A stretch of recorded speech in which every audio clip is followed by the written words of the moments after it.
Happy New Year and welcome everyone to this special panel on the Biden presidency and US-Asia policy. I'm Gi-Wook Shin, Director of the Shorenstein Asia Pacific Research Center here at Stanford. As we await the inauguration of Joe Biden as the 46th President of the United States, we all know that the new administration faces a great deal of challenges in both domestic and international politics. So when Biden unveiled his foreign policy team last November, he declared, quote, "America is back, get ready to lead the world, not retreat from it," unquote. Now with the pillars of America's international mission, which are multilateralism, alliances, democracy, and human rights, significantly frayed after 4 years of Trumpism, on top of the pressing global challenges from COVID-19 pandemic to shifting geopolitics and climate change, the Biden administration is facing an immediate test of leadership in repairing and restoring America's place and respect in the world. The Asia Pacific region in particular will remain a source of major challenges for the United States as a power competition with China looms large over the US foreign policy agenda. Mending the alliance relationship in the region and dealing with the North Korean nuclear issues are also pressing issues that need to be dealt with in a timely manner. So in today's panel, my colleague at the center will examine the challenges and opportunities for US engagement and leadership in Asia and provide recommendations for the upcoming Biden administrations. So today we have an excellent panel with 5 colleagues, once again from my center. First, Oriana Mastro, Center Fellow, speaking on China. And then Kiyoteru Tsutsui, Director of our Japan program, speaking on Japan. Then I'll talk about Korea. And then Dan Emmerson, Director of Southeast Asia program, speaking on Southeast Asia. And then Fingar, APARC Fellow, speaking on Asia policy in general.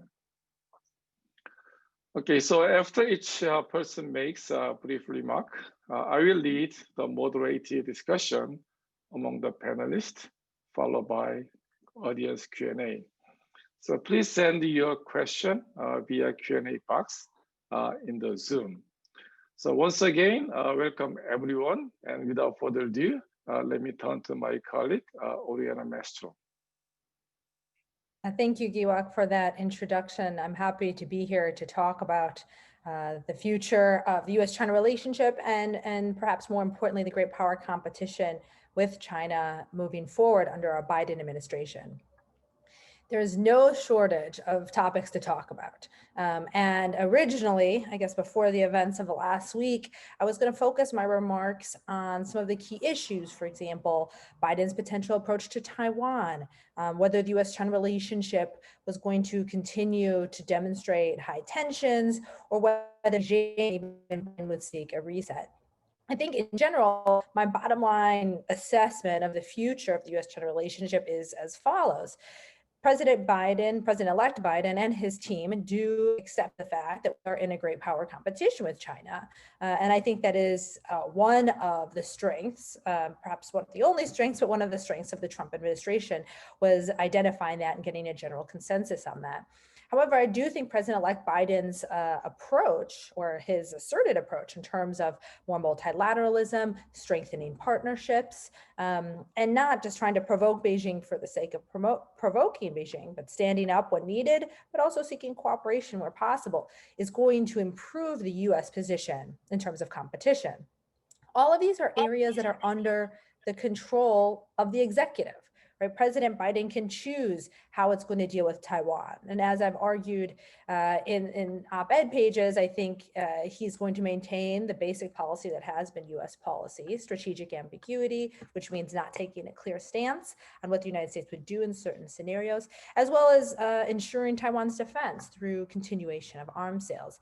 However, his approach will be more multilateral. Trying to seek more international space for Taiwan will be easier when the United States is actually a member again of the international institutions that Taiwan wants to play a role in. It's very hard to have the influence to push for more Taiwan inclusion in many of these organizations when the Trump administration had pulled out of those to begin with. However, I want to focus my remarks on one area that it's very difficult for a president to have control over and to rebuild. And that is the area of soft power. And I want to argue today that soft power is critical to the great power competition. You know, I myself, I'm a military strategist. I focus mainly on military balances of power. These are, to me, very important. Maintaining the conventional deterrent in Asia is critical and key to the US role in the region and the world and to our relationship with China. But perceptions matter. And the military alone can't shape the perception of the United States as a reliable and credible partner. I'm not an expert on American politics, to say the least, but I have to say that the images of bare-chested, flag-waving, make America great again loyalists overtaking the US Capitol have flooded social media, news channels, and this has had a significant impact on US soft power. These same images have been amplified and circulated widely on Chinese social media and state-owned news websites. And even without the need for any commentary, the images themselves are being demonstrated to the Chinese people. So there's sort of two aspects of soft power in this competition. One is the Chinese government tries to blunt the US soft power as an instrument to influence its domestic politics, as well as blunt it as an instrument of US foreign policy influence globally. So it takes very little imagination or very little manipulation of these images to characterize them as the downfall or the decline of American democracy. The reasons for pessimism following this Capitol attack are numerous. According to one of the most authoritative political science indexes, Polity, the United States is no longer the world's oldest continuous democracy. Based on a number of indicators, the United States has dropped below the threshold of democracy and is now considered part democracy, part dictatorship. But beyond these domestic concerns, in the aftermath of the breach of the Capitol, one of the biggest issues is this has been a win for China, in that US soft power, which has been one of our comparative advantages in the great power competition, has taken a huge hit. Soft power is the ability of countries to get what they want through persuasion or attraction in the form of culture, values, and policies. The United States has been the primary beneficiary of soft power. The United States has globally recognized brands, a very attractive pop culture, fast food chains, world-renowned universities like Stanford, and in some cases, most importantly, its political values has been seen as very attractive to countries outside of the United States. And it's a vital asset in competition precisely because it's relatively low cost and high impact compared to other forms of power. The US attractiveness as a system is one of the main reasons that the United States prevailed against the Soviet Union in the Cold War, according to many experts. So it's not surprising that the Chinese have had a propaganda field day with what is occurring right now in the United States, showing these images of this violent mob storming the Capitol with the subtext, is this really what you want? More so than ever, the United States looks like a country in decline. And this is hardly encouraging to allies and potential partners that are trying to hedge their bets to see whether it's China or the United States that they want to tie their fortunes to. Chinese commentators have sort of articulated that the US days of the, quote, city on the hill have come to an end. And it's not just President Trump, but these show broader problems, endemic issues within US society. It's very difficult also for the United States to take a strong stance on some human rights and democratic issues with with respect to our policies towards China. China has wasted no time in comparing what is happening in the United States to what is happening in Hong Kong. Specifically, they have referred to this as karma, the United States' willingness to support, destabilizing forces abroad is now, coming home to the United States. Now, of course, these are not the same situations. The United States is not really promoting a double standard because we're promoting democratic values at home. That's why people are so critical of the individuals storming the Capitol, as well as being critical of those stopping democratic forces in Hong Kong. But that's not the story that Beijing is spinning. So while they are leveraging these images to show that at least the political values aspect of US soft power, it no longer has the same appeal that it used to, they have simultaneously been trying to increase their own soft power in this competition. Ever since 2007, when Hu Jintao said that soft power is a key part of national rejuvenation, the Chinese have gone out and tried to build this soft power. Now, they've done this, they've tried to build it through media. We know they've tried to make global things like, CGTV, education with Confucius Institutes, also the tourism sector, and promoting their own, movies and pop culture. Now, these have had very limited effects or success. Soft power is organic. It stems from civil society in most cases.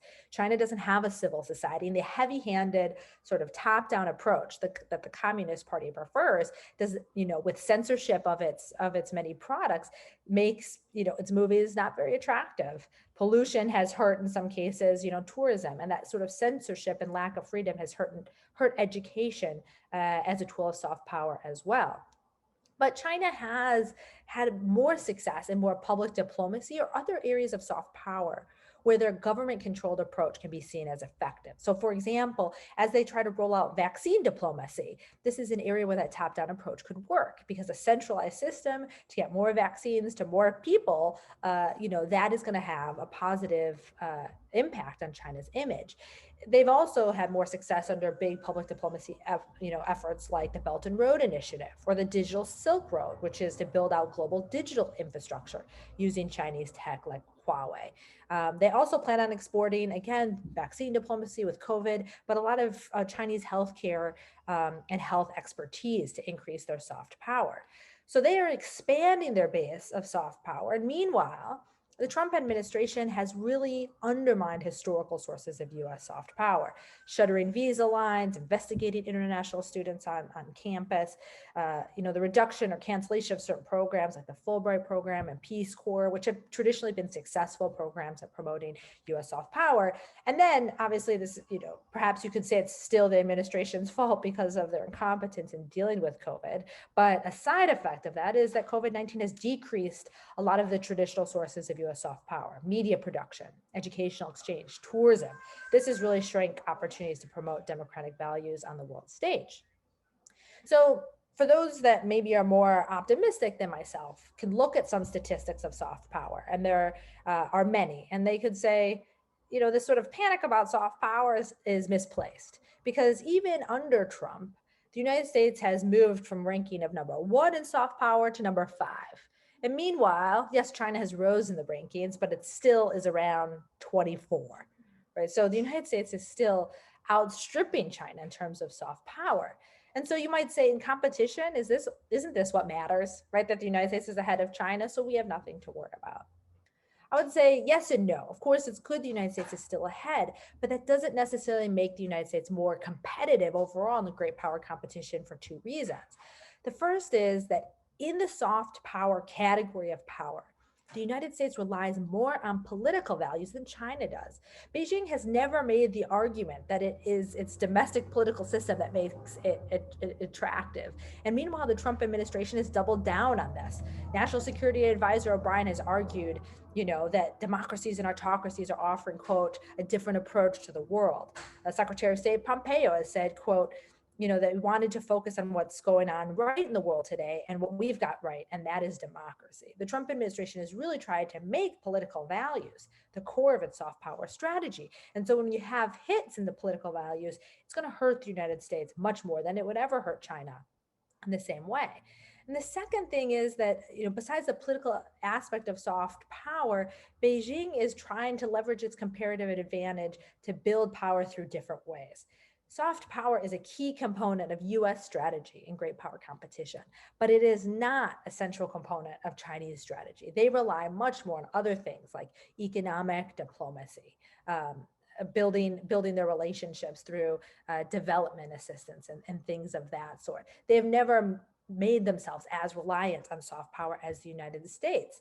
So as China is setting up COVID-19 testing labs and extending its hand in Africa by building 70% of its 4G infrastructure, this is having a greater effect for them. It's allowing them to expand their influence.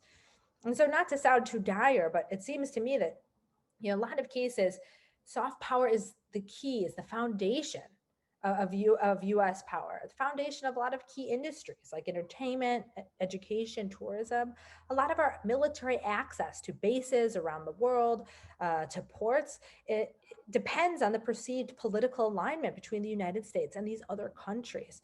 The success of multilateral negotiations on things like global trade, climate change, can also be dependent on the perception of the US political system and its attractiveness as a partner.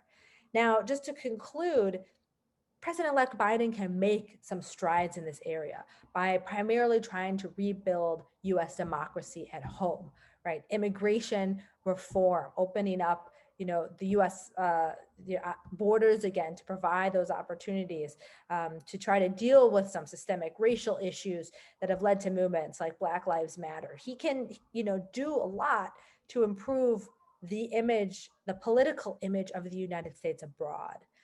But unfortunately, the United States, in the eyes of our allies and partners and countries around the world, trying to figure out, how much they want to cooperate with the United States or how much they want to cooperate with China, to them, the United States will always be a country that elected President Trump to the presidency and where the storming of its capital was a possibility. And what that means is there's a degree of unpredictability and reliability in the United States as a future partner. This has taken a huge hit. And one of the benefits of soft power is it is organic. It comes from civil society for the most part, and partially from government policies.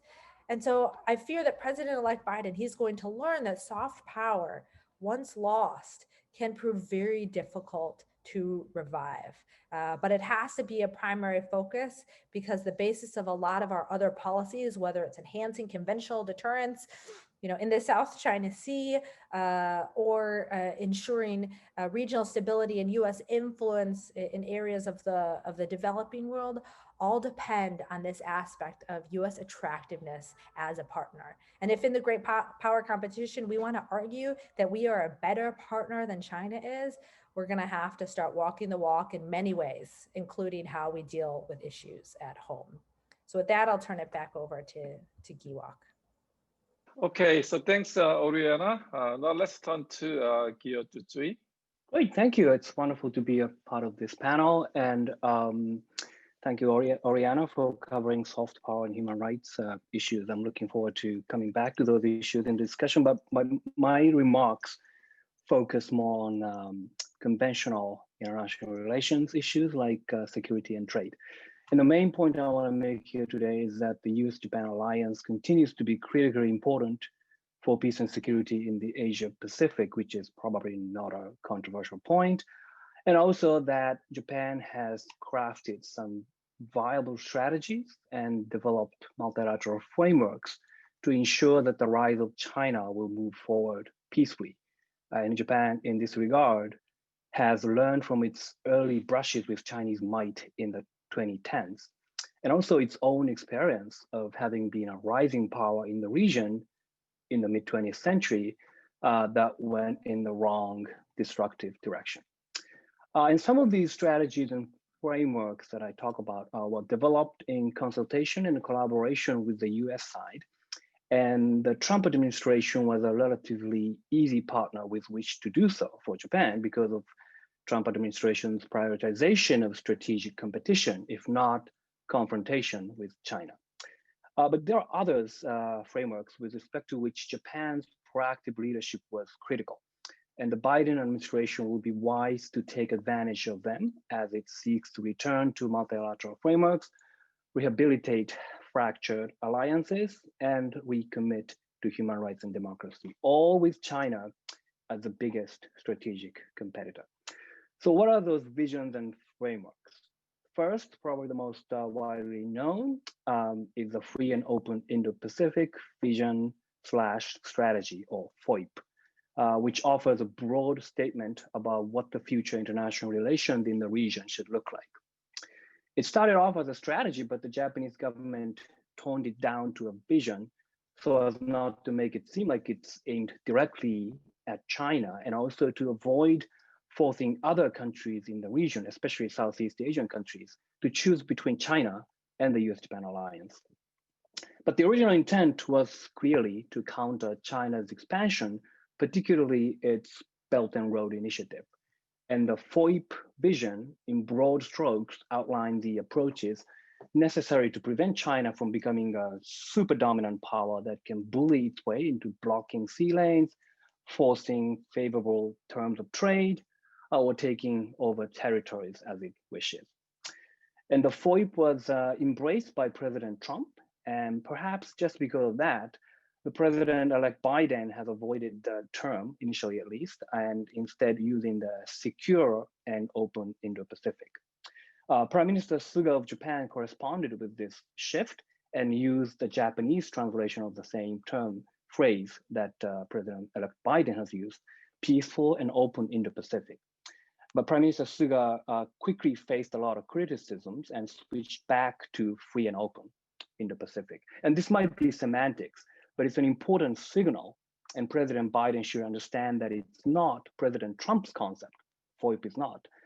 It is Abe's, Prime Minister Abe's concept, and should continue to emphasize the free part of the vision.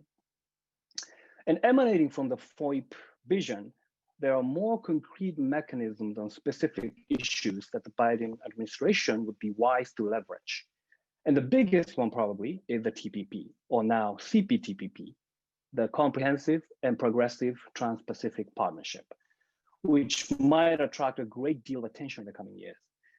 Japan successfully led the efforts to conclude the CPTPP after the Trump administration left the negotiation for TPP, which at the time of its signing included 11 countries with the combined economies representing more than 13% of the global GDP. And this trade agreement is particularly important now because China just declared its intention to consider joining the CPTPP. And we don't know how serious China is about joining CPTPP, but it is an important signal that China is giving out to the world. And more recently, just a couple months ago, an even bigger trade agreement was completed, which is RCEP, Regional Comprehensive Economic Partnership. And its 15 members, which include China, account for about 30% of the world's population and 30% of global GDP as of 2020.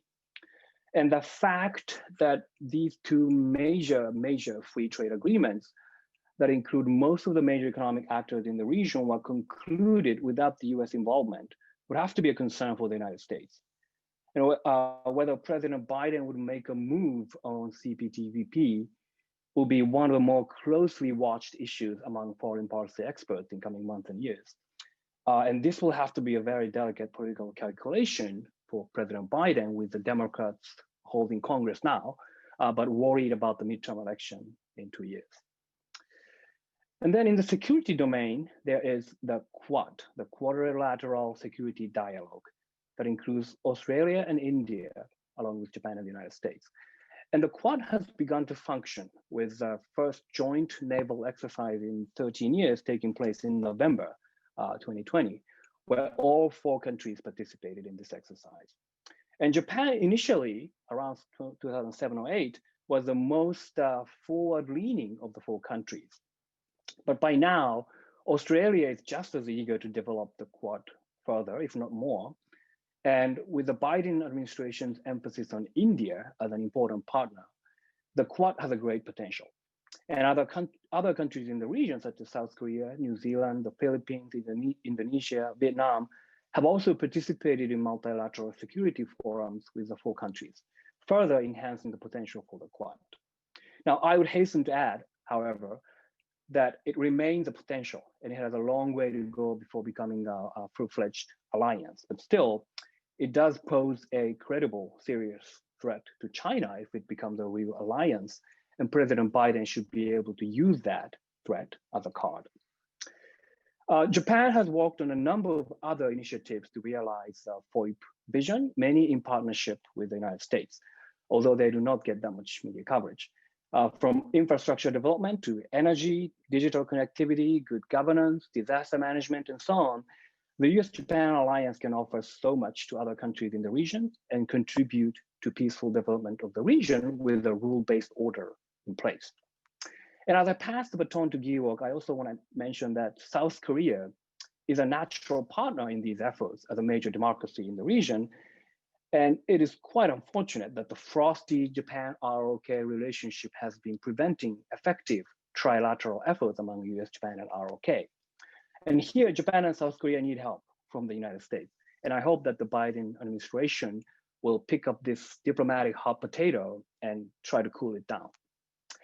And finally, it's important to emphasize that many of the FOIP vision and the attendant multilateral frameworks are open to China as well, while others are more specifically to signal to China, US's and Japan's willingness to make a stand if necessary. It's important to use these two levers skillfully, bringing China into the multilateral fold to enable effective partnerships in the areas in which China's cooperation is critical, such as in climate change, while making sure that China understands US's and Japan's resolve to counter its military aggression, whether it's in Taiwan or in the Senkaku. And making the rise of China as peaceful as it can be is the most important foreign policy challenge of not just the United States and Japan, but for the 21st century world. And the US-Japan alliance embedded in multilateral frameworks will be of vital importance if we want to accomplish that goal. Now I'm going to turn it over to Gi-Wook. Okay, thanks, Gio, for your very nice talk. So I'm going to talk about Korea. I'll touch on both North Korea and South Korea. So first on DPRK, I think there are two possibilities that can happen under the new administration. So one is anything but Trump approach, and the other one kind of return to strategic patience. While it is unlikely that Biden will offer any brand new approach to North Korea, neither of the two policies that I mentioned will create a desirable situation. And I hope that his administration doesn't take either approach. And let me explain why.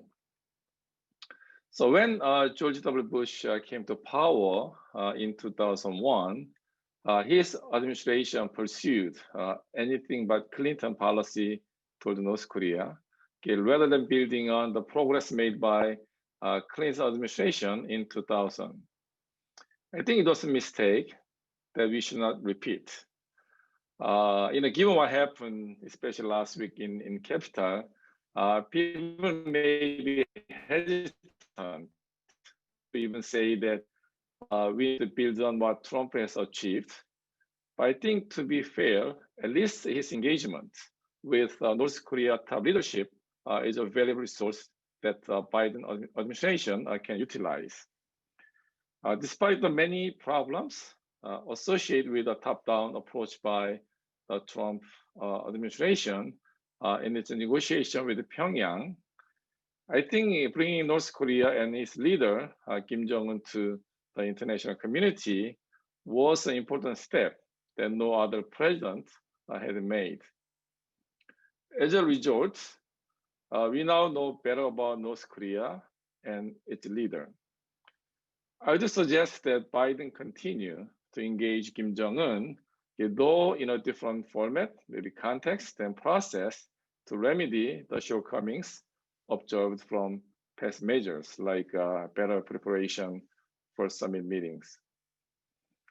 At the same time, we shouldn't go back to strategic patience of the Obama administration. The situation has changed a lot over the past few years. Kim Jong-un is now firmly in control of power. So he's now promoted to General Secretary of the ruling party of North Korea, filling a high seat that had remained vacant for 9 years after his father passed away. And North Korea's nuclear and missile capabilities are beyond what was originally believed. North Korea has also improved its strained relationship with China. North Korean state media reporting on the 8th Party Congress held last week said that DPRK US policy will be defined by, quote, the principle of strength for strength and goodwill for goodwill, unquote. So while this kind of eye for eye approach indicates that North Korea does not have high hope for the new administration to be an easy partner with amicable North Korea policy, it also suggests, I believe, that Kim Jong-un is not closing the door for talks with the United States. It is very important for Biden to send a clear message to Kim Jong-un early in his office that if North Korea is willing to negotiate with the United States again, then it should not try to make any provocation, but wait until his team is ready to re-engage North Korea. Also, the new administration needs to show a strong commitment to North Korean human rights issues. There is an assumption in the policy community that bringing up a human rights issue will negatively impact the nuclear negotiations, but that has been proved quite wrong. Human rights is an important principle of Biden's foreign policy, and he should fill the position of a special envoy of North Korean human rights that has been vacant during the entire Trump administration. Okay, now briefly on ROK. So we expect improvement in the US-ROK alliance, especially in terms of the tensions surrounding the issue of burden sharing, but conflict may arise between the Moon and Biden administration over the policy toward North Korea. Moon Jae-in, now in the final year of his presidency, is eager to move forward in inter-Korean relations, but the Biden administration needs time to review, plan, and implement its policy toward North Korea. In particular, North Korean human rights can be a source of tension between the two allies.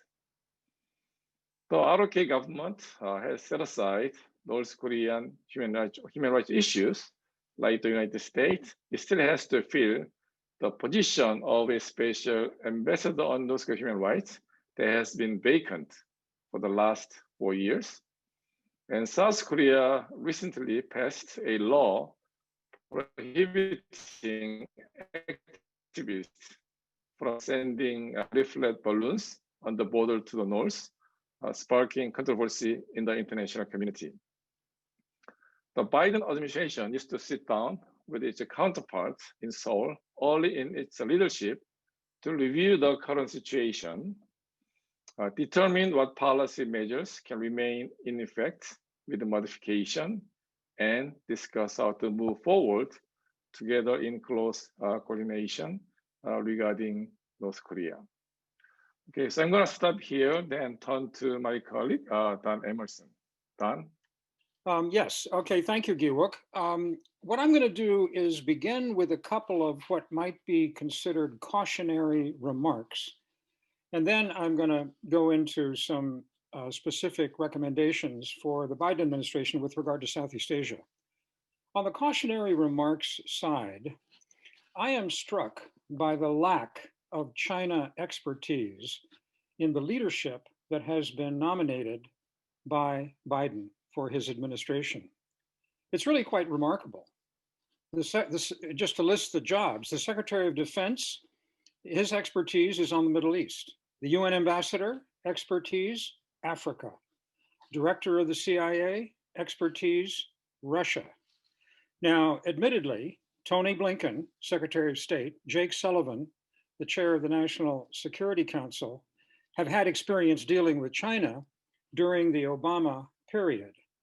It is remarkable how many of the appointees date back to that period, raising the question as to whether or not the Biden administration will turn out to be Obama 2.0.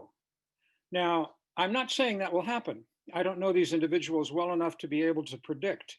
And I do know that other people who know them better than I do, in conversations, particularly with Tony Blinken and Jake Sullivan, have come away with the impression that they have, to put my spin on it, learned from the failure of strategic patience, which was adopted, particularly in my case, with regard to the South China Sea, in the second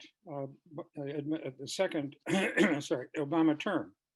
And I hope that that information is correct, because what happened in that second term is that China managed to cement its control, or its ability to control, the South China Sea, while the United States essentially looked on. Very little was done.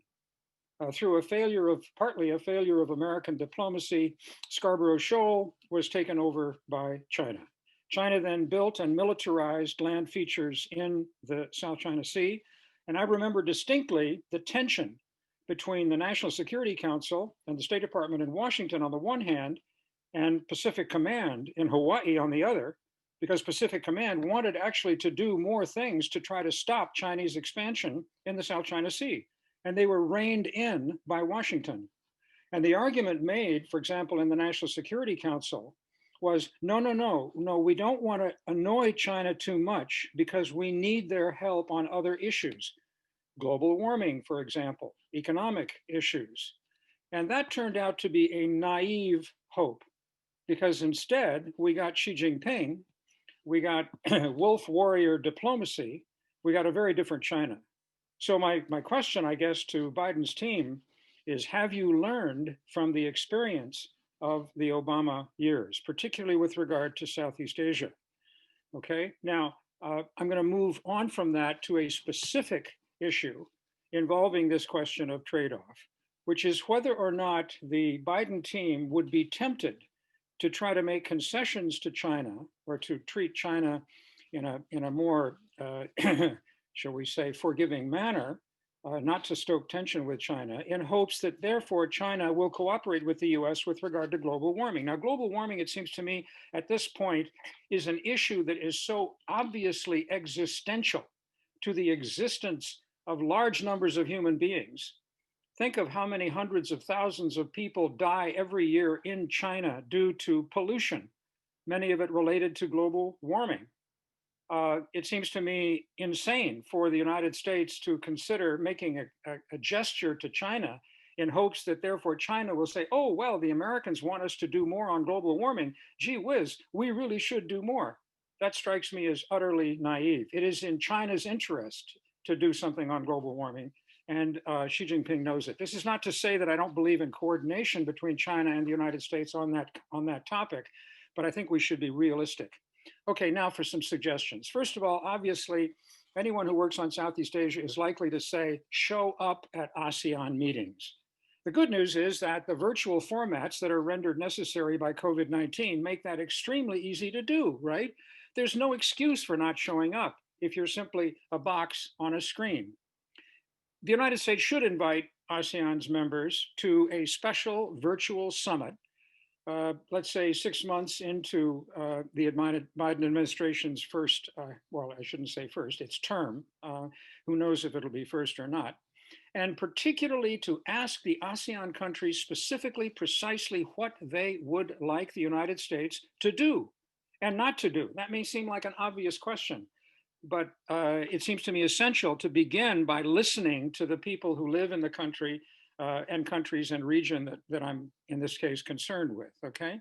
The United States should immediately nominate qualified American ambassadors to ASEAN and to Singapore, and make sure that all of our embassies in the region are headed by fully appointed ambassadors. The United States should consult with the Bali Democracy Forum on plans for a global summit of democracy. There are things that can be learned from the experience of the Bali Democracy Forum. The United States should consult with ASEAN and relevant member governments on how America can help the process of ensuring the vaccination of people in Southeast Asia, particularly essential workers in health, education, welfare, and so forth. Brunei is now the chair of ASEAN. In the transition to the Trans-Pacific Partnership to the comprehensive and progressive TPP, in that transition, which Kiyo has already mentioned, there are some provisions that have been attenuated or even removed. And those provisions include provisions that the left wing of the Democratic Party particularly objected to. So it seems to me that a task force in Washington should review the agreement, the CPTPP, and privately consult with Brunei, Malaysia, Singapore, and Vietnam, but above all with Japan, to see whether there might be, at least in the long term, a path to eventual American participation.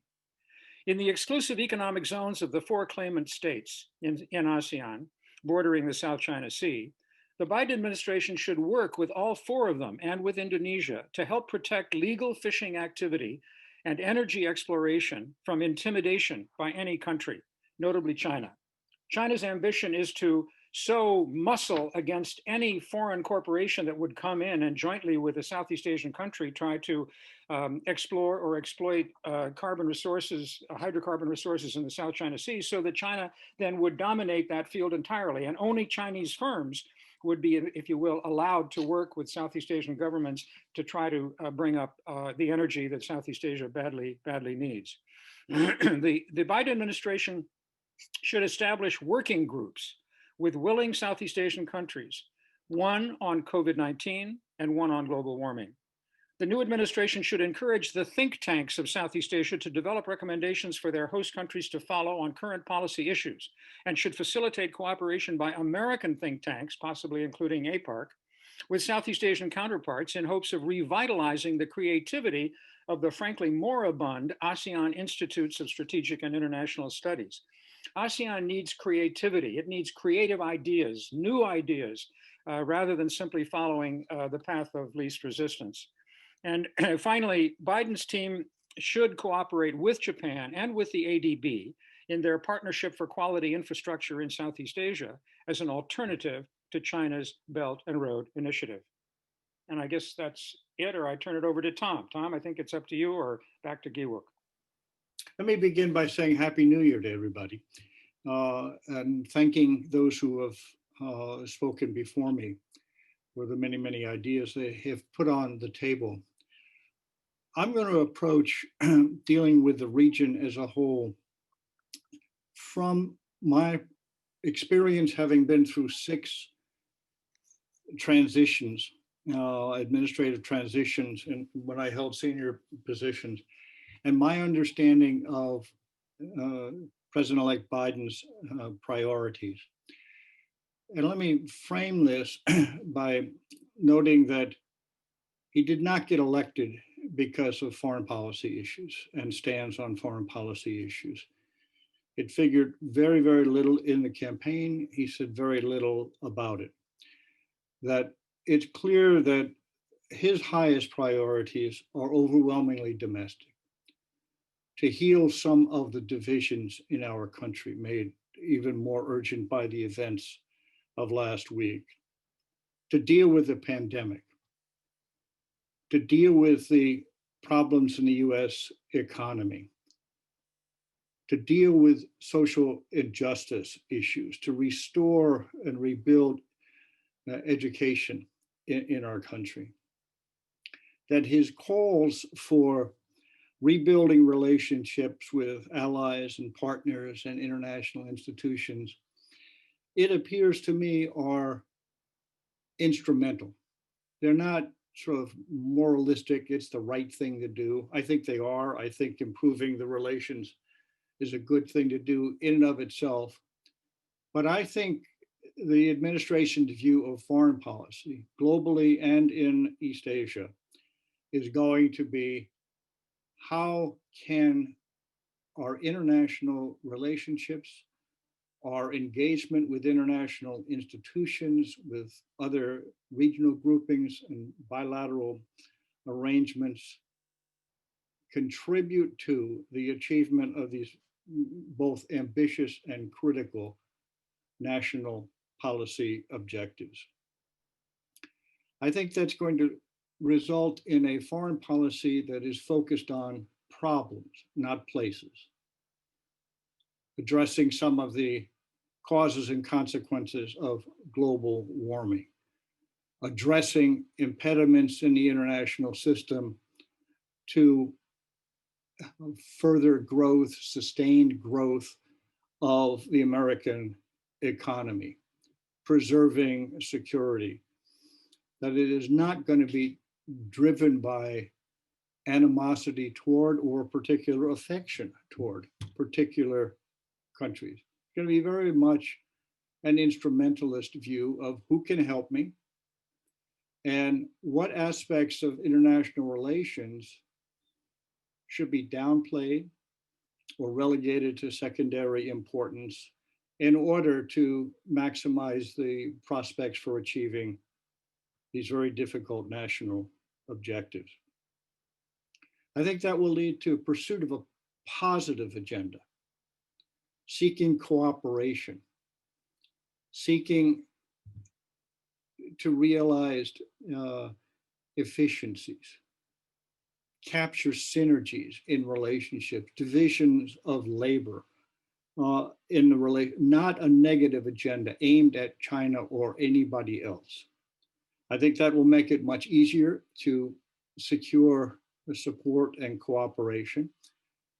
Focusing on East Asia, that none of the allies, partners, or others in the region want the relationship between the United States and China to become much worse. They all benefit from some degree of friction in the relationship, but they don't want it to be worse. They're willing to cooperate with the United States into pursuit of common objectives, non-zero sum goals. They're not willing, by and large, to sign on to a crusade to contain China, to constrain China. There's no need for excluding China from the search for solutions to these global problems that have a US dimension to them. If China can contribute, as by joining a reworked or expanded version of CCTPP, sure. We should not make any effort to keep them out as long as it's willing to abide by the rules and norms. So I think what we should expect from the Biden administration in East Asia is, again, a domestic priorities focused foreign policy that will prefer multilateral and regional to bilateral, that will largely abandon the America first, go it alone, chest thumping manifestations of the last few years. And we'll sort out priorities based in part on recognition, since this is an experienced team, that there are only so many things that an administration can do.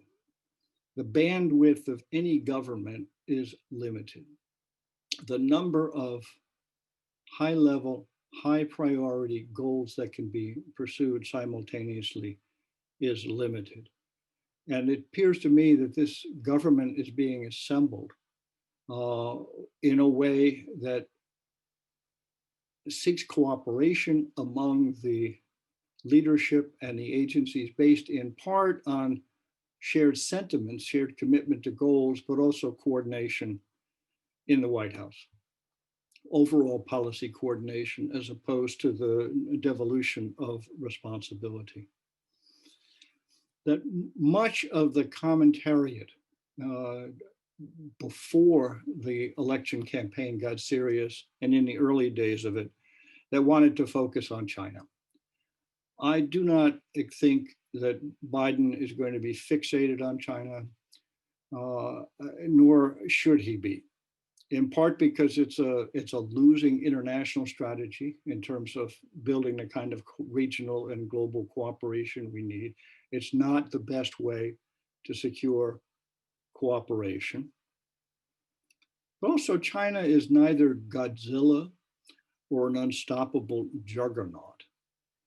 It really is a country with a lot of problems and challenges, and it's a fragile place. It needs the international system. It needs the rules-based international order. Sure, it wants to change dimensions of that. It has some aspirations that need to be hedged, if not held in check in other ways. But its own domestic agenda requires a basically cooperative relationship, not just with the United States, but with the other countries in and beyond Asia. So let me close by saying that I think the US approach to all of the countries of East Asia is going to be pragmatic and instrumental, distinctly not transactional. It's not you do this for me and I'll do that for you, that has characterized Trump. It's going to be, here's a problem. Here's how it affects us. Here's how we think it affects you.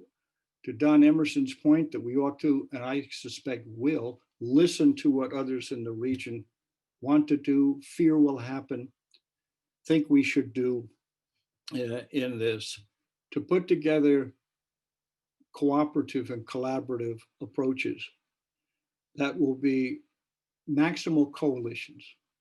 Everybody can be a part of it that thinks they can contribute and does contribute and is willing to play by the kinds of rules that were developed in the rules-based order. We shouldn't demand leadership at all the time. We should be quite willing to share. A positive outcome is a good outcome no matter who leads it. And I think we'll gain more cooperation and make more progress if we demonstrate the willingness to work side by side without demanding that we be in the lead. Let me stop there to allow time for questions. Okay, thank you, Tom, and other speakers. We have lots of questions, actually. So I'm trying to combine some questions, maybe for our discussions.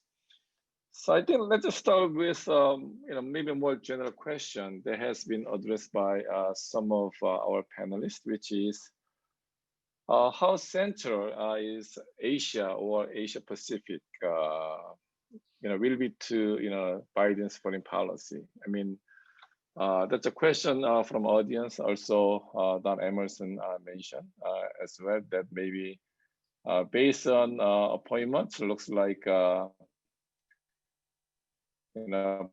Biden may give priority to Middle East or Europe over Asia. Is it the right assessment? And what specifically what's going to happen to Quad? I mean, Kiyo mentioned about this, or TPP trade agreement. So what's sort of our expectation from the Biden administration regarding policy toward Asia in general? So anyone wanted to make some comments? I'll take the first shot since it gives me a chance to underscore a point I made. I don't think the policy is going to be, let's give priority to Asia or to the Middle East or to South America. I think the priority is going to be to the objectives that he has enumerated, like climate change, like combating the pandemic, and a search for partners. And I think on some issues, there will be Northeast Asia. Well, Northeast Asia must be a primary player. On others, it will be Europe and East Asia because of economic strength. For disease vector kind of problems, it'll be Southern Hemisphere oriented. So if I'm right that the driving factor is going to be addressing problems, then Asia will not automatically be first or second or third on the policy agenda. But the need to be able to interact with Asia at all times on a wide range of issues is going to be there. Yeah, if I could comment briefly, I think much depends upon, as I said in my remarks, how the holdovers, the alumni from the Obama period, will be able to influence American policy. Maybe I'm being too critical here, but I have been disappointed at the extent to which multilateralism has become the mantra of the Biden administration, at least the future administration of Biden. Now, multilateralism is just a method, right? And in fact, solving problems, getting, if I could, at your emphasis, which I agree with very much, Tom, you know, it's a question of solving problems. Can all problems be solved multilaterally? Quite the contrary. If America insists on sort of being part of these massive agglomerations of countries that have no consensus, where essentially an agenda is lost in endless debate, I mean, that could be a consequence of a naive reliance on the magic of multilateralism. Multilateralism is not necessarily a good thing. Bilateralism, minilateralism, trilateralism, and yes, even unilateralism. It seems to me one of the challenges of the Biden administration will be to be selective with regard to what it learns from the preceding administration, and not to assume that everything that Trump did was wrong. There are circumstances in which a unilateral action, it seems to me, is qualified. And the only other thing I would say about the areas, obviously everybody, and I work on Southeast Asia, so I probably exaggerate the importance of Southeast Asia. Other people work on China. They may make the same error with regard to their specialty. But nevertheless, there is a correlation between location and problem. There are some locations that have fewer problems than other locations. And so naturally, one wants the kind of area expertise that is necessary to deal with the specific context around the manifestation of particular problems in foreign policy. That would be my only comment. Oriana? So I do think, so that one issue with great power competition with China is that this is a global thing, right? To compete with another country for influence. Power and influence is conferred by other countries, right? The United States is only powerful because countries around the world treat it like it is powerful. So in this respect, whether it is dealing with, you know, disease in Latin America or, you know, arms sales or transfers in the Middle East, what have you, they all have a great power competition component. And from that perspective, I think Asia is the focus. Also, when it comes to domestic issues, I heard Jake Sullivan speak recently on a podcast in which he talked about how central it was for the United States to have the right domestic policies in place in order to compete with China, which I, you know, completely agree with, whether it's education, immigration, or what have you.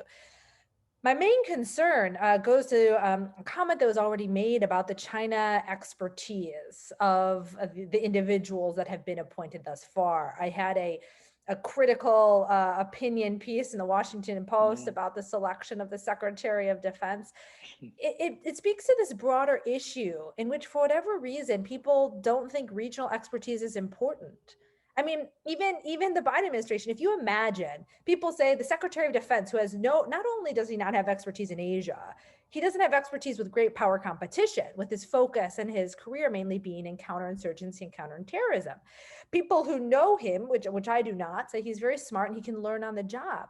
But can you imagine if the head of our Pacific Fleet, if we said, we're going to put an Army guy in charge of the whole Navy, I'm sure he'll learn about the Navy along the way. And I can tell you, as someone who is in the military and who also works on China, it's a lot easier to learn about military platforms than it is to learn Chinese, right? So for whatever reason, we have this view of like, you don't need to know about the region in order to do effective work on the region. So Gi-Wook, I'll just close by saying my main concern is that Asia and China is going to be the priority. And yet we have not put the people in place necessary to make that as successful as possible. And so people like Jake Sullivan, I have been in China with Jake Sullivan, brilliant individuals who have, tried to learn more and more about these issues. But it would be, more comforting to me if you had one person in there, that was a China expert. Kiyo, do you have anything to add? Yeah, I think Tom's approach of issue by issue, more pragmatic approach, is the right approach. And I hope that leaders in Asia, especially the Japanese leaders, would listen to that. But, China looms so large in the region for Japan, for Southeast Asian countries, such that it's kind of hard to think foreign policy without thinking of China as the most important presence, if not threat. And in that regard, the Japanese government has some serious concern, has expressed some concern privately about the Biden administration's China policy. Especially in looking at the appointments so far, there was some concern about focus on Middle East and so on. But there is also a talk of appointment of an Asia czar of some kind. I don't know where it's going now, but that might assuage some of the concerns among the Japanese foreign policy experts about Biden's foreign policy focus. But in any case, it's I'm hoping that, looking at some of the comments and questions coming up, I want to underscore my points, which are that one, we should incentivize China into multilateral fold and make sure that China is a partner in all kinds of important multilateral frameworks.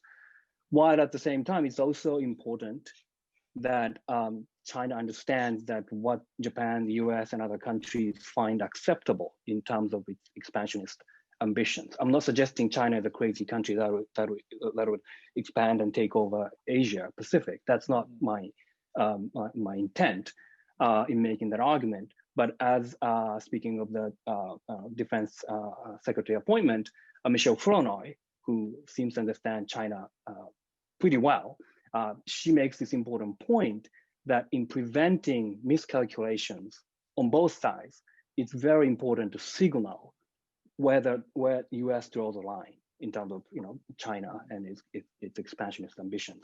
So that is the point I wanted to make. And also I hope people didn't miss my initial comment about how Japan has to learn or has learned from its own mistake in the 20th century of miscalculations. So we really need to work on preventing that tragedy, that mistake that Japan made from happening to China. Okay, so now following up Kiyo's point that we are all studying Asia and also their relationship with the United States. So what was the main reaction to the election of Biden to president among Asian countries? And also what's their expectation? I mean, is there like sense of relief or some mixed feelings or some disappointment? So what's kind of overall reaction among Asians with Biden's victory, and then any expectation for his policy towards Asian countries? Well, briefly, I can begin with Southeast Asia.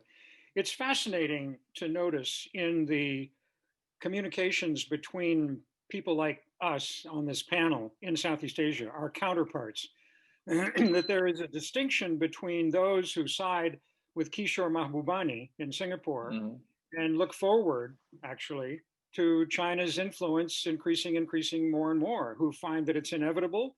And because it's inevitable, you've got to adjust, right? So trying to oppose China makes no sense whatsoever in the historical arc of things, right? That would be one position. But then on the other hand, Bilahari Koshikan, who is, very much disagrees with Kishore's position and who represents a realist strain, at least in some of the foreign ministries and think tanks in Southeast Asia, which is to say, actually, okay, so obviously the United States is falling apart. These people are mad. What are they doing? There's absolute consternation, that's to put it mildly, at what's happening, particularly what happened on Wednesday.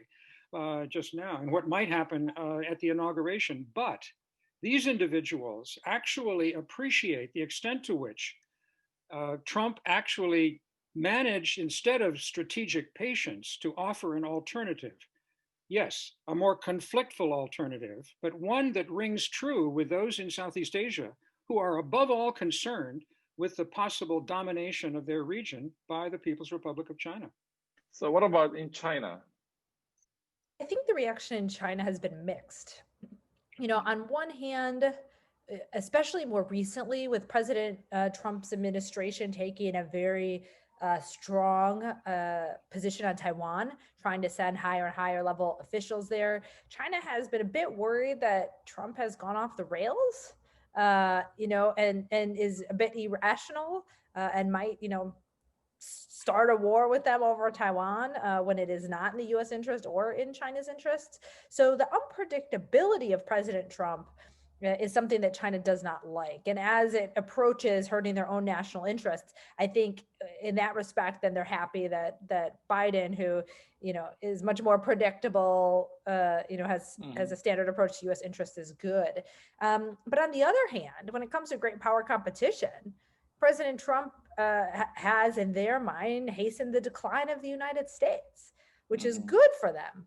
So if President-elect Biden is successful at rebuilding U.S. image, rebuilding U.S. power in multilateral institutions, you know, rebuilding military strength and things of that sort, then it's not good. So they like the incompetence of President Trump in some ways, but they also find the unpredictability potentially damning in terms of how risky it is. So I've heard kind of both arguments from Beijing, and they've also had both arguments about whether they want to reset the situation with Biden or they want to be more aggressive with Biden to take advantage of the instability in the United States. So we just have to wait and see which direction Beijing ends up going.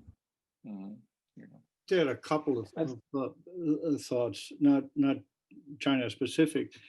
One is that all of the countries in the region, like in the world, view our elections and view the incoming administrations through the narrow focus of what does it mean for my country, not where does my country fit in the larger global US agenda.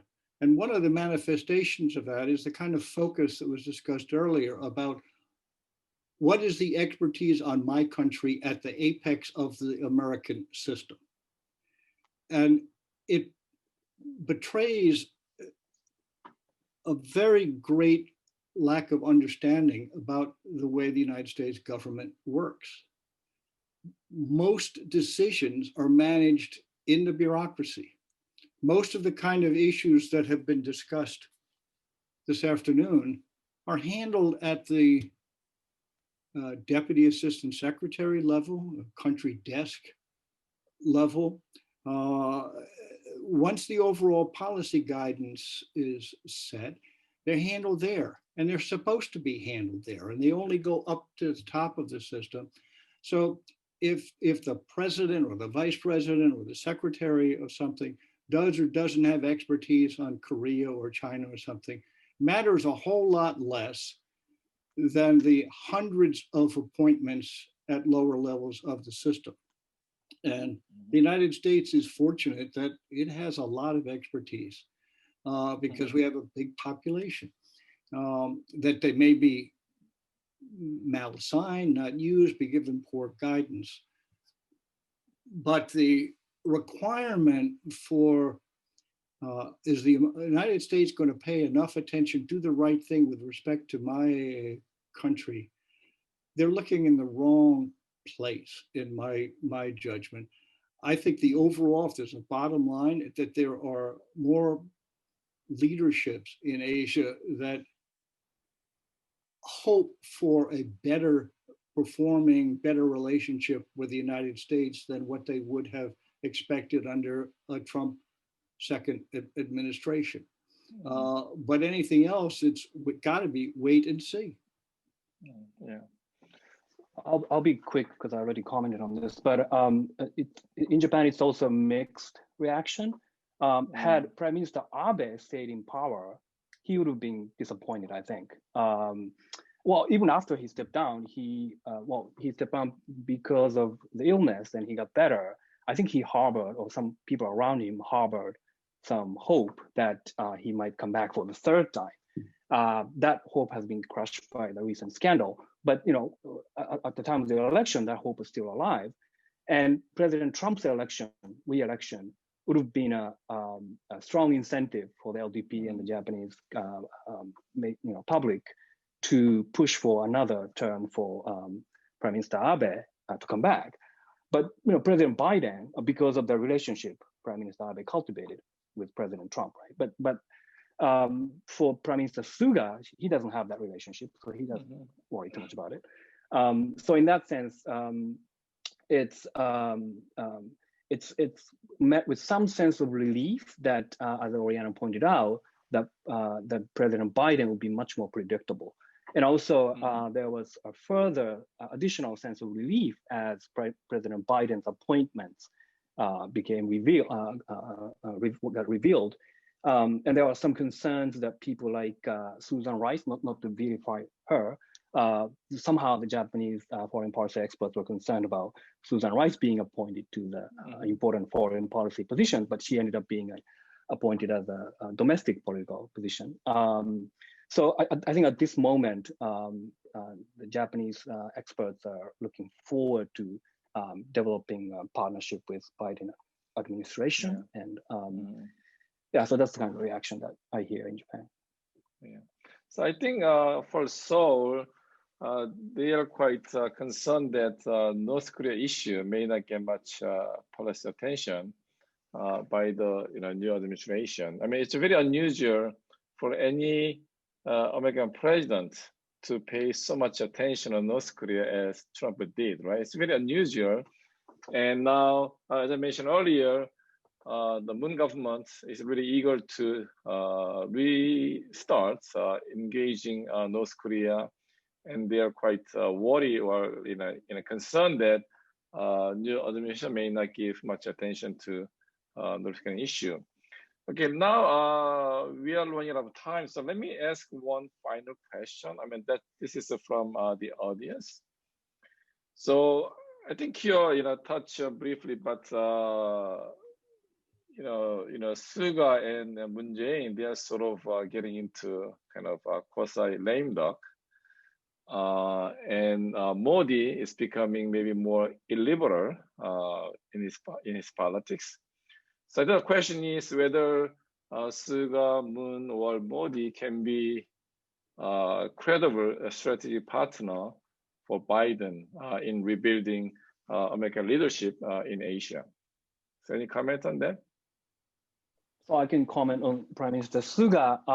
If you listen to news coming from Japan right now, yeah, I can understand why Suga, I mean, his approval rate is dropping, and well, not that low, but still somewhere around 40% or below.